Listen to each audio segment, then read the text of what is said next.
আসসালামু আলাইকুম প্রিয় শিক্ষার্থী, আশা করি সবাই ভালো আছো। তোমরা গত ক্লাসের গাণিতিক সমস্যাগুলো আশা করি বুঝতে পেরেছো। এখন খেয়াল করো 3 নাম্বার গাণিতিক সমস্যা। এটা একটু জটিল, বুঝলে সহজ।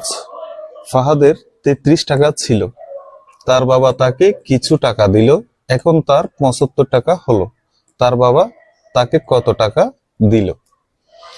তাহলে এটাও বিয়োগ অঙ্ক। খেয়াল করো, আমরা বিয়োগ অঙ্কের বেলায় জানি যে সাধারণত বড় সংখ্যাটা প্রথমে হয়, ছোট সংখ্যাটা পরে হয়।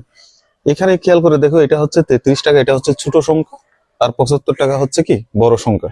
কারণ আমরা প্রথম লাইনটা কিভাবে হবে, প্রথম লাইনটা হচ্ছে এখান থেকে আসবে, 75 টাকাটা আগে লিখতে হবে, এরপরে আমরা 33 টাকা এটা লিখবো। তাহলে 75 টাকা আমরা কিভাবে লিখতে পারি?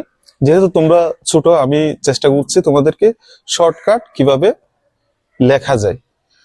তাহলে এখানে খেয়াল করো, তার বাবা তাকে কত টাকা দিল, এটা হচ্ছে আমার প্রশ্ন। এখন তার 75 টাকা হলো, তাহলে আমরা লিখতে পারি এখন তার বলতে তার মানে কার? ফাহাদের। তাহলে ফাহাদের কটা আগে লিখতে হবে। আমরা কিভাবে লিখি দেখো, ফাহাদের এখন হলো 75 টাকা।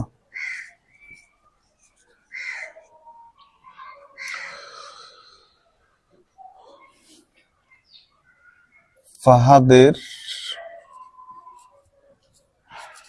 ছিল 33 টাকা। তাহলে আমরা এখানে বিয়োগ করব, বিয়োগ করে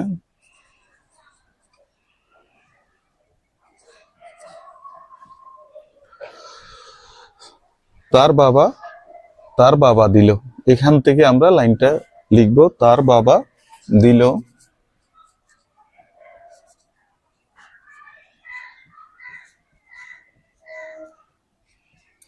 তাহলে 5 থেকে 3 বিয়োগ করলে 2 হয়, 7 থেকে 3 বিয়োগ করলে 4 হয়। এতটুকু। তার বাবা দিল 42 টাকা।